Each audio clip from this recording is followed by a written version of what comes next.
Esther, chapter 1. In the 2nd year of the reign of Artaxerxes the great king, on the 1st day of Nisan, Mardochæus the son of Jairus, the son of Semeas, the son of Sisaus, of the tribe of Benjamin, a Jew dwelling in the city Susa, a great man, serving in the king's palace, saw a vision. Now he was of the captivity which Nebuchadnezzar king of Babylon had carried captive from Jerusalem, with Jechonias the king of Judea. And this was his dream. Behold, voices and a noise, thunders and earthquake, tumult upon the earth. And, behold, 2 great serpents came forth, both ready for conflict. And there came from them a great voice, and by their voice every nation was prepared for battle, even to fight against the nation of the just. And, behold, a day of darkness and blackness, tribulation and anguish, affliction and tumult upon the earth. And all the righteous nation was troubled, fearing their own afflictions. And they prepared to die, and cried to God. And from their cry there came as it were a great river from a little fountain, even much water. And light and the sun arose. And the lowly were exalted, and devoured the honorable. And Mardochæus, who had seen this vision and what God desired to do, having awoke, kept it in his heart, and desired by all means to interpret it, even till night. And Mardochæus rested quiet in the palace with Gabbatha and Thera the king's 2 chamberlains, eunuchs who guarded the palace. And he heard their reasoning and searched out their plans, and learned that they were preparing to lay hands on King Artaxerxes. And he informed the king concerning them. And the king examined the 2 chamberlains, and they confessed and were executed. And the king wrote these things for a memorial. Also Mardochæus wrote concerning these matters. And the king commanded Mardochæus to attend in the palace, and gave gifts for this service. And Ammon the son of Amminadab the Bugian was honorable in the sight of the king. And he endeavored to hurt Mardochæus and his people because of the 2 chamberlains of the king. And it came to pass after these things in the days of Artaxerxes. This Artaxerxes ruled over 127 provinces from India. In those days, when King Artaxerxes was on the throne in the city of Susa, in the 3rd year of his reign, he made a feast to his friends, and the other nations, and to the nobles of the Persians and Medes, and the chief of the satraps. And after this, after he had shown to them the wealth of his kingdom, and the abundant glory of his wealth during 180 days, when, I say, the days of the marriage feast were completed, the king made a banquet to the nations who were present in the city 6 days, in the court of the king's house, which was adorned with hangings of fine linen and flax on cords of fine linen and purple, fastened to golden and silver studs, on pillars of Parian marble and stone. There were golden and silver couches on a pavement of emerald stone, and of pearl, and of Parian stone, and open-worked coverings variously flowered, having roses worked round about, gold and silver cups, and a small cup of carbuncle set out of the value of 30,000 talents, abundant and sweet wine, which the king himself drank. And this banquet was not according to the appointed law, but so the king would have it. And he charged the stewards to perform his will and that of the company. Also Ester the queen made a banquet for the women in the palace where King Artaxerxes lived. Now on the 7th day the king, being merry, told Ammon, and Bazan, and Thera, and Barazi, and Zathulta, and Abataza, and Theraba, the 7 chamberlains, servants of King Artaxerxes, to bring in the queen to him, to enthrone her, and crown her with the diadem, and to show her to the princes, and her beauty to the nations. For she was beautiful. But Queen Ester listened not to him to come with the chamberlains. So the king was grieved and angered. And he said to his friends, Thus have Ester spoken. Pronounce therefore upon this case law and judgment. So Archelaus, and Sarsatheus, and Malisar, the princes of the Persians and Medes, who were near the king, who sat chief in rank by the king, drew near to him, and reported to him according to the laws how it was proper to do to Queen Ester, because she had not done the things commanded of the king by the chamberlains. And Mardochæus said to the king and to the princes, Queen Ester has not wronged the king only, but also all the king's rulers and princes. For he has told them the words of the queen, and how she disobeyed the king. As then, said he, she refused to obey King Artaxerxes. So this day shall the other ladies of the chiefs of the Persians and Medes, having heard what she said to the king, dare in the same way to dishonor their husbands. If then it seem good to the king, let him make a royal decree, and let it be written according to the laws of the Medes and Persians, and let him not alter it. And let not the queen come into him any more. And let the king give her royalty to a woman better than she. And let the law of the king which he shall have made be widely proclaimed in his kingdom. And so shall all the women give honor to their husbands, from the poor even to the rich. And the saying pleased the king and the princes. And the king did as Mardochæus had said, and sent into all his kingdom through the several provinces, according to their language, in order that men might be feared in their own houses. Chapter 2. And after this the king's anger was pacified, and he no more mentioned Ester, bearing in mind what she had said, and how he had condemned her. Then the servants of the king said, Let there be sought for the king chaste and beautiful young virgins. And let the king appoint local governors in all the provinces of his kingdom, and let them select fair and chaste young damsels, and bring them to the city Susa, into the women's apartment, and let them be consigned to the king's chamberlain, the keeper of the women. and let things for purification and other attendants be given to them. And let the woman who shall please the king be queen instead of Ester. And the thing pleased the king, and he did so. Now there was a Jew in the city Susa, and his name was Mardochæus, the son of Jairus, the son of Semeas, the son of Sisias, of the tribe of Benjamin, who had been brought a prisoner from Jerusalem, which Nebuchadnezzar king of Babylon had carried into captivity. And he had a foster child, daughter of Amminadab his father's brother, and her name was Ester. And when her parents were dead, he brought her up for a wife for himself. And the damsel was beautiful. And because the king's ordinance was published, many damsels were gathered to the city Susa under the hand of Guy. And Ester was brought to Guy the keeper of the women. And the damsel pleased him, and she found favor in his sight. And he hasted to give her the things for purification, and her portion, and the 7 maidens appointed her out of the palace. And he treated her and her maidens well in the women's apartment. But Ester didn't reveal her family nor her kindred, for Mardochæus had charged her not to tell. But Mardochæus used to walk every day by the women's court, to see what would become of Ester. Now this was the time for a virgin to go into the king, when she should have fulfilled 12 months. For so are the days of purification fulfilled, 6 months while they are anointing themselves with oil of myrrh, and 6 months with spices and women's purifications. And then the damsel goes into the king, and the officer to whoever he shall give the command will bring her to come in with him from the women's apartment to the king's chamber. She enters in the evening, and in the morning she departs to the second women's apartment, where Guy the king's chamberlain is keeper of the women. And she goes not into the king again, unless she should be called by name. And when the time was fulfilled for Ester the daughter of Amminadab the brother of Mardochæus' father to go into the king, she neglected nothing which the chamberlain, women's keeper, commanded. For Ester found grace in the sight of all that looked upon her. So Ester went into King Artaxerxes in the 12th month, which is Adar, in the 7th year of his reign.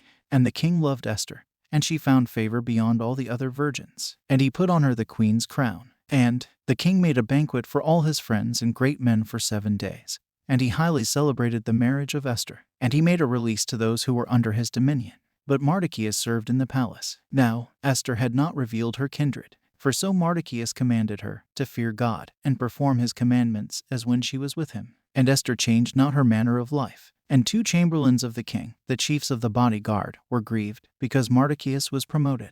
And they sought to kill King Artaxerxes. And the matter was revealed to Mardochæus, and he made it known to Ester, and she declared to the king the matter of the conspiracy. And the king examined the 2 chamberlains, and hanged them. And the king gave orders to make a note for a memorial in the royal records of the good offices of Mardochæus, as a commendation. Chapter 3. And after this King Artaxerxes highly honored Ammon son of Amminadab, the Bugian, and exalted him, and set his seat above all his friends. And all in the palace did him obeisance, for so the king had given orders to do. But Mardochæus did not do him obeisance. And they in the king's palace said to Mardochæus, Mardochæus, why do you transgress the commands of the king? Thus they spoke daily to him, but he listened not to them. So they represented to Ammon that Mardochæus resisted the commands of the king. And Mardochæus had shown to them that he was a Jew. And when Ammon understood that Mardochæus did not obeisance to him, he was greatly enraged, and took counsel to destroy utterly all the Jews who were under the rule of Artaxerxes. And he made a decree in the 12th year of the reign of Artaxerxes, and cast lots daily and monthly, to kill in one day the race of Mardochæus.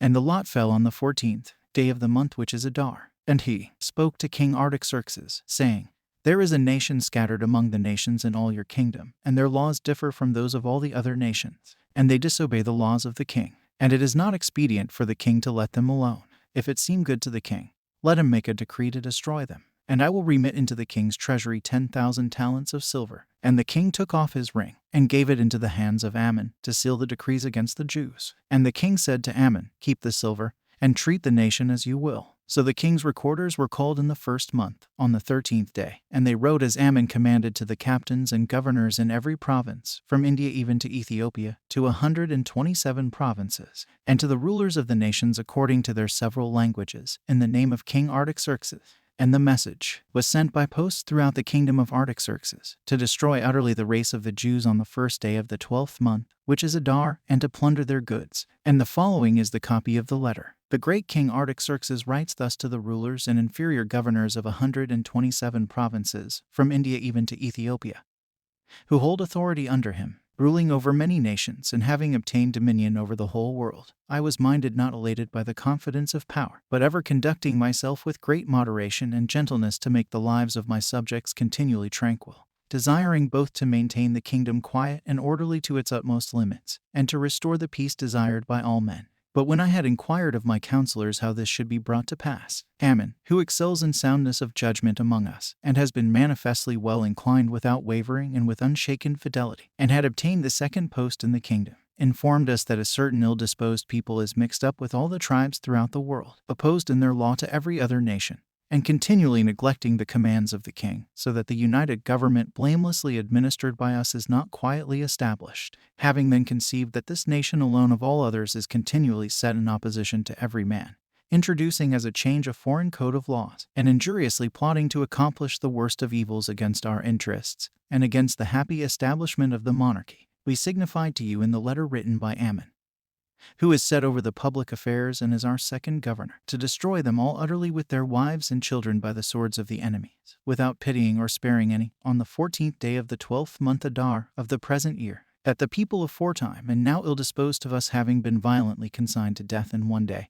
may hereafter secure to us continually a well-constituted and quiet state of affairs. And the copies of the letters were published in every province, and an order was given to all the nations to be ready against that day. And the business was hastened, and that at Susa. And the king and Ammon began to drink, but the city was troubled. Chapter 4. But Mardochæus, having perceived what was done, tore his garments, and put on sackcloth, and sprinkled dust upon himself, and having rushed forth through the open street of the city, he cried with a loud voice, A nation that has done no wrong is going to be destroyed. And he came to the king's gate, and stood, for it was not lawful for him to enter into the palace, wearing sackcloth and ashes. And in every province where the letters were published, there was crying and lamentation and great mourning on the part of the Jews. They spread for themselves sackcloth and ashes. And the queen's maids and chamberlains went in and told her. And when she had heard what was done, she was disturbed. And she sent to clothe Mardochæus, and take away his sackcloth. But he consented not. So Esther called for her chamberlain Atratheus,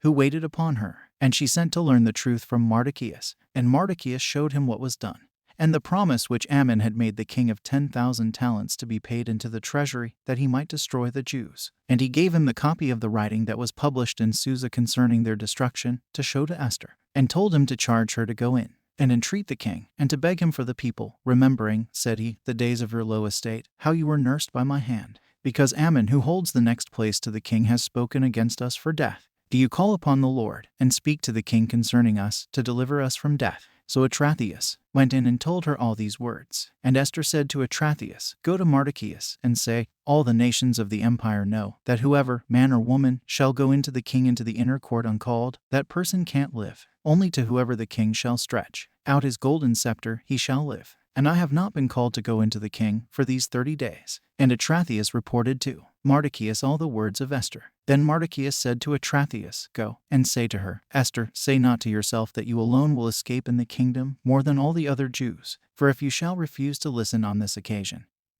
help and protection will be to the Jews from another quarter. But you and your father's house will perish. And who knows, if you have been made queen for this very occasion. And Esther sent the man that came to her to Mardochæus, saying, Go and assemble the Jews that are in Susa, and fast you for me, and eat not and drink not for 3 days, night and day. And I also and my maidens will fast, and then I will go into the king contrary to the law, even if I must die. So Mardochæus went and did all that Esther commanded him. And he implored the Lord, making mention of all the works of the Lord. And he said, Lord God, King ruling over all, for all things are in your power, and there is no one that shall oppose you in your purpose to save Israel. For you have made the heaven and the earth and every wonderful thing in the world under heaven, and you are Lord of all. And there is no one who shall resist you, Lord. You know all things. You know, Lord, that it is not in insolence, nor haughtiness, nor love of glory, that I have done this, to refuse obeisance to the haughty Ammon. For I would gladly have kissed the soles of his feet for the safety of Israel. But I have done this, that I might not set the glory of man above the glory of God.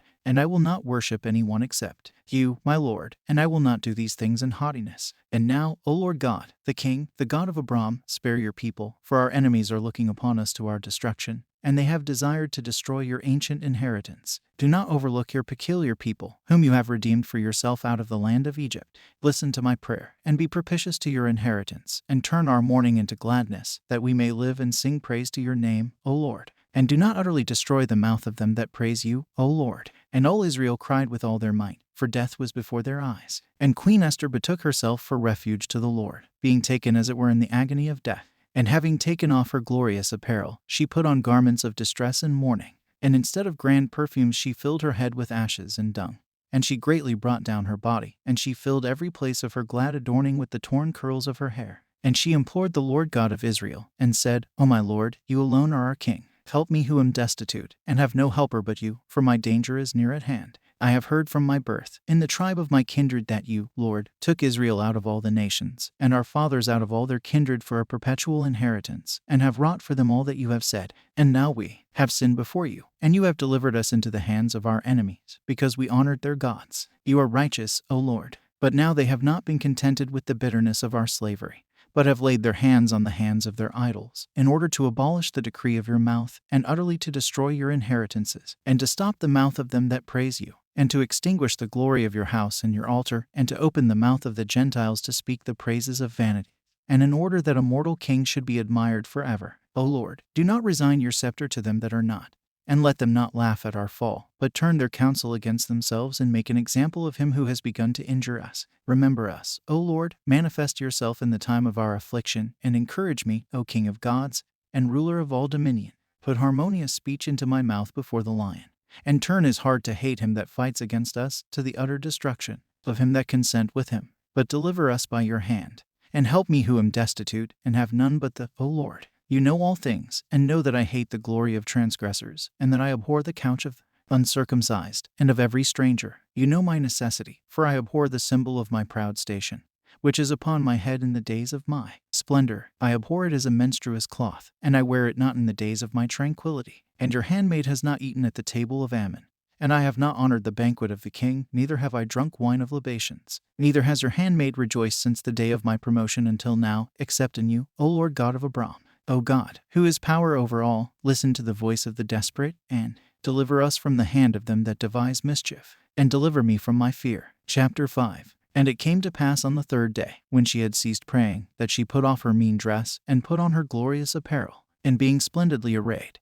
and having called upon God the overseer and preserver of all things, she took her 2 maids, and she leaned upon one as a delicate female, and the other followed bearing her train. And she was blooming in the perfection of her beauty, and her face was cheerful, and it were benevolent, but her heart was straitened for fear. And having passed through all the doors, she stood before the king, and he was sitting upon his royal throne. And he had put on all his glorious apparel, covered all over with gold and precious stones, and was very terrible, and having raised his face resplendent with glory, he looked with intense anger. And the queen fell, and changed her color as she fainted, and she bowed herself upon the head of the maid that went before her. But God changed the spirit of the king to gentleness, and in intense feeling he sprang from off his throne, and took her into his arms, until she recovered. And he comforted her with peaceful words, and said to her, What is the matter, Esther? I am your brother. Be of good cheer. You shall not die, for our command is openly declared to you. Draw near. And having raised the golden scepter, he laid it upon her neck, and embraced her, and said, Speak to me.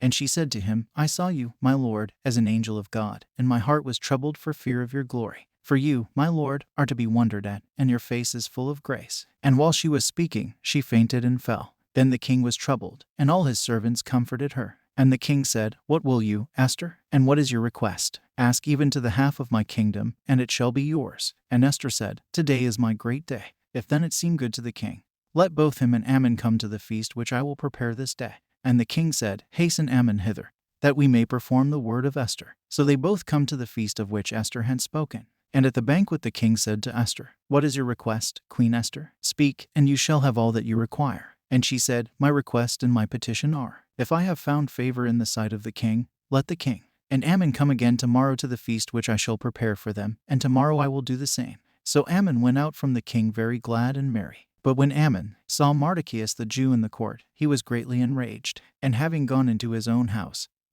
he called his friends and his wife Sisera, and he showed them his wealth, and the glory with which the king had invested him, and how he had caused him to take precedence and bear chief rule in the kingdom. And Ammon said, The queen has called no one to the feast with the king but me, and I am invited tomorrow. But these things please me not, while I see Mardochæus the Jew in the court. And Sisera his wife and his friends said to him, Let there be a gallows made for you of 50 cubits, and in the morning do you speak to the king, and let Mardochæus be hanged on the gallows. But do you go into the feast with the king, and be merry. And the saying pleased Ammon, and the gallows was prepared. Chapter 6. But the Lord removed sleep from the king that night. And he told his servant to bring in the books, the registers of daily events, to read to him. And he found the records written concerning Mardochæus, how he had told the king concerning the 2 chamberlains of the king when they were keeping guard, and sought to lay hands on Artaxerxes. And the king said, What honor or favor have we done to Mardochæus? And the king's servants said, You have not done anything to him. And while the king was inquiring about the kindness of Mardochæus, behold, Ammon was in the court.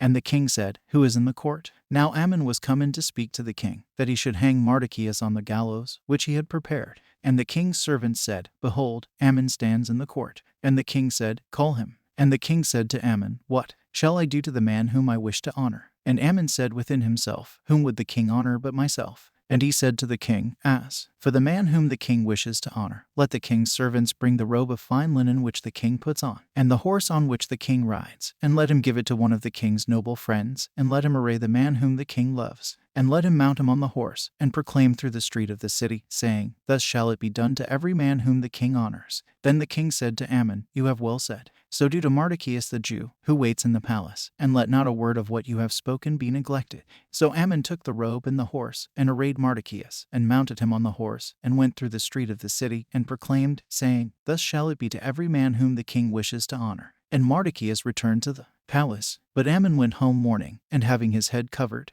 And Ammon related the events that had befallen him to Sisera his wife, and to his friends. And his friends and his wife said to him, If Mardochæus be of the race of the Jews, and you have begun to be humbled before him, you will assuredly fall, and you will not be able to withstand him, for the living God is with him. While they were yet speaking, the chamberlains arrived, to hasten Ammon to the banquet which Esther had prepared. Chapter 7. So the king and Ammon went in to drink with the queen. And the king said to Esther at the banquet on the 2nd day, What is it, Queen Esther? And what is your request? And what is your petition? And it shall be done for you, to the half of my kingdom. And she answered and said, If I have found favor in the sight of the king, let my life be granted to my petition, and my people to my request. For both I and my people are sold for destruction, and pillage, and slavery, both we and our children for bondmen and bondwomen. And I consented not to it, for the slanderer is not worthy of the king's palace. And the king said, Who is this that has dared to do this thing? And Esther said, The adversary is Ammon, this wicked man. Then Ammon was troubled before the king and the queen.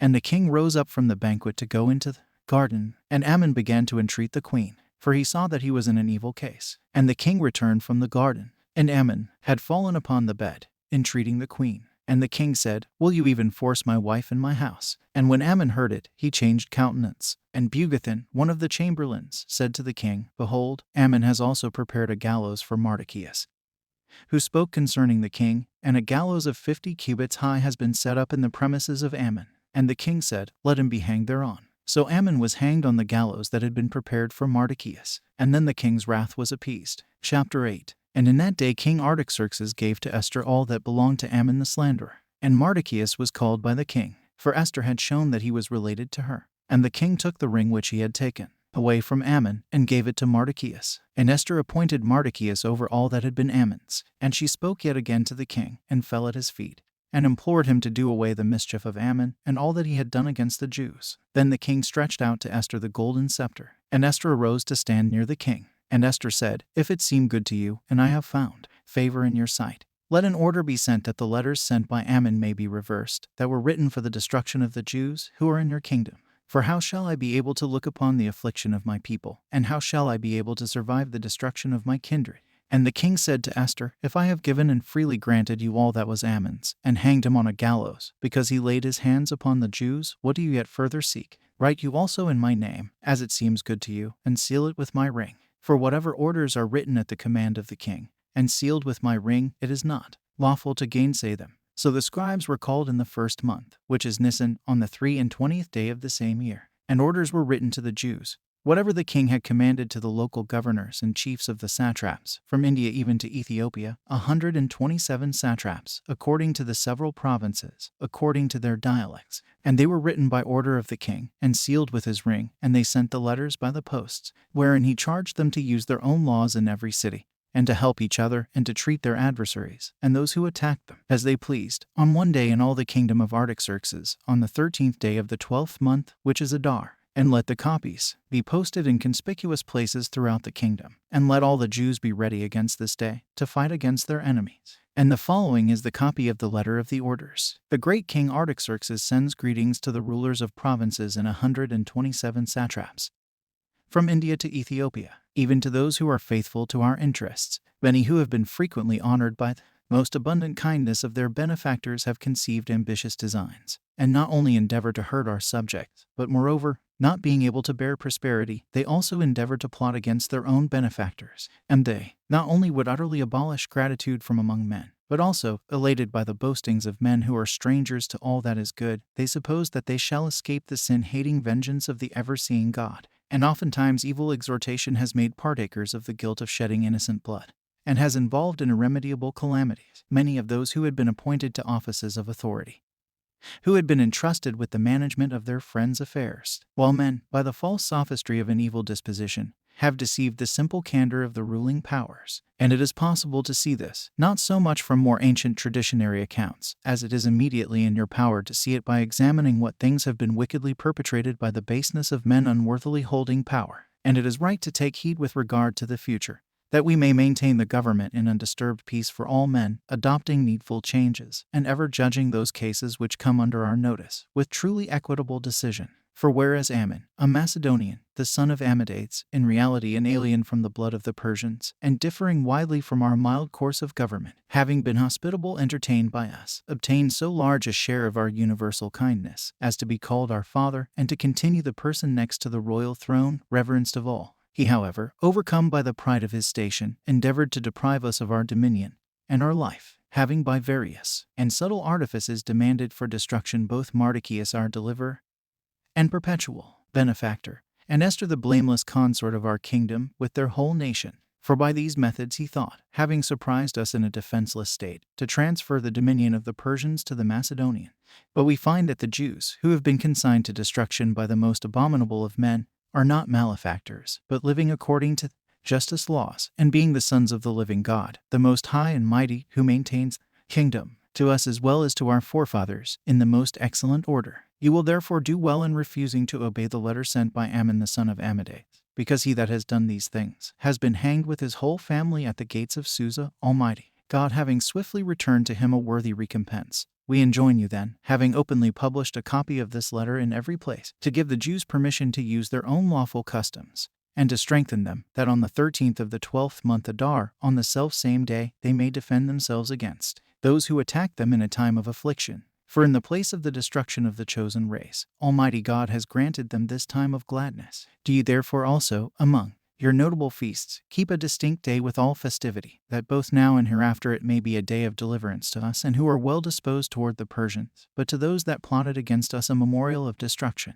And every city and province collectively, which shall not do accordingly, shall be consumed with vengeance by spear and fire. It shall be made not only inaccessible to men, but most hateful to wild beasts and birds forever. And let the copies be posted in conspicuous places throughout the kingdom, and let all the Jews be ready against this day, to fight against their enemies. So the horsemen went forth with haste to perform the king's commands. And the ordinance was also published in Susa. And Mardocheus went forth robed in the royal apparel, and wearing a golden crown and a diadem of fine purple linen. And the people in Susa saw it and rejoiced. And the Jews had light and gladness in every city and province wherever the ordinance was published. Wherever the proclamation took place, the Jews had joy and gladness, feasting and mirth. And many of the Gentiles were circumcised, and became Jews for fear of the Jews. Chapter 9. For in the 12th month, on the 13th day of the month which is Adar, the letters written by the king arrived. In that day the adversaries of the Jews perished, for no one resisted, through fear of them. For the chiefs of the satraps, and the princes and the royal scribes, honored the Jews, for the fear of Mardocheus lay upon them. For the order of the king was in force, that he should be celebrated in all the kingdom. And in the city Susa the Jews killed 500 men, both Pharsans, in Delphon and Phasca, and Pheridatha, and Berea, and Sarbaca, and Marmasima, and Ruphius, and Arceus, and Zabathius, the 10 sons of Ammon the son of Ammidates the Bugian, the enemy of the Jews, and they plundered their property on the same day. And the number of them that perished in Susa was rendered to the king. And the king said to Ester, the Jews have slain 500 men in the city Susa. And how, think you, have they used them in the rest of the country? What then do you yet ask, that it may be done for you? And Ester said to the king, let it be granted to the Jews so to treat them tomorrow as to hand the 10 sons of Ammon. And he permitted it to be so done. And he gave up to the Jews of the city the bodies of the sons of Ammon to hang. And the Jews assembled in Susa on the 14th day of Adar, and killed 300 men, but plundered no property. And the rest of the Jews who were in the kingdom assembled, and helped one another, and obtained rest from their enemies. For they destroyed 15,000 of them on the 13th day of Adar, but took no spoil. And they rested on the 14th of the same month, and kept it as a day of rest with joy and gladness. And the Jews in the city Susa assembled also on the 14th day and rested. And they kept also the 15th with joy and gladness. On this account then it is that the Jews dispersed in every foreign land keep the 14th of Adar as a holy day with joy, sending portions each to his neighbor. And Mardochæus wrote these things in a book, and sent them to the Jews, as many as were in the kingdom of Artaxerxes, both them that were near and them that were afar off, to establish these as joyful days, and to keep the 14th and 15th of Adar. For on these days the Jews obtained rest from their enemies. And as to the month, which was Adar, in which a change was made for them, from mourning to joy, and from sorrow to a good day, to spend the whole of it in good days of feasting and gladness, sending portions to their friends, and to the poor. And the Jews consented to this accordingly as Mardochæus wrote to them, showing how Ammon the son of Amminadab the Macedonian fought against them, how he made a decree and cast lots to destroy them utterly. Also how he went into the king, telling him to hang Mardochæus. But all the calamities he tried to bring upon the Jews came upon himself, and he was hanged, and his children. Therefore these days were called Furi, because of the lots. For in their language they are called Furi, because of the words of this letter, and because of all they suffered on this account, and all that happened to them. And Mardochæus established it, and the Jews took upon themselves, and upon their seed, and upon those that were joined to them to observe it, neither would they on any account behave differently. But these days were to be a memorial kept in every generation, and city, and family, and province. And these days of the Furi, said they, shall be kept forever, and their memorial shall not fail in any generation. And Queen Ester, the daughter of Amminadab, and Mardochæus the Jew, wrote all that they had done, and the confirmation of the letter of Furi. And Mardochæus and Ester the queen appointed a fast for themselves privately, even at that time also having formed their plan against their own health. And Ester established it by a command forever, and it was written for a memorial. Chapter 10. And the king levied a tax upon his kingdom, both by land and sea. And as for his strength and valor, and the wealth and glory of his kingdom, behold, they are written in the book of the Persians and Medes, for a memorial. And Mardochæus was viceroy to King Artaxerxes, and was a great man in the kingdom, and honored by the Jews, and passed his life beloved of all his nation. And Mardochæus said, These things have been done of God, for I remember the dream which I had concerning these matters, for not one particular of them has failed. There was the little fountain which became a river, and there was light, and the sun, and much water. The river is Ester, whom the king married, and made queen. And the two serpents are Ion, Ammon, and the nations are those nations that combine to destroy the name of the Jews. But as for my nation, this is Israel, even they that cried to God and were delivered. For the Lord delivered his people, and the Lord rescued us out of all these calamities. And God wrought such signs and great wonders as have not been done among the nations. Therefore did he ordain 2 lots, one for the people of God, and one for all the other nations. And these 2 lots came for an appointed season, and for a day of judgment before God, and for all the nations. And God remembered his people, and vindicated his inheritance. And they shall observe these days in the month Adar, on the 14th and on the 15th day of the month, with an assembly, and joy and gladness before God, throughout the generations forever among his people Israel. In the 4th year of the reign of Ptolemies and Cleopatra, Disitheus, who said he was a priest and Levite, and Ptolemies his son, brought this epistle of Phurim, which they said was the same, and that Lysimachus the son of Ptolemies, that was in Jerusalem, had interpreted.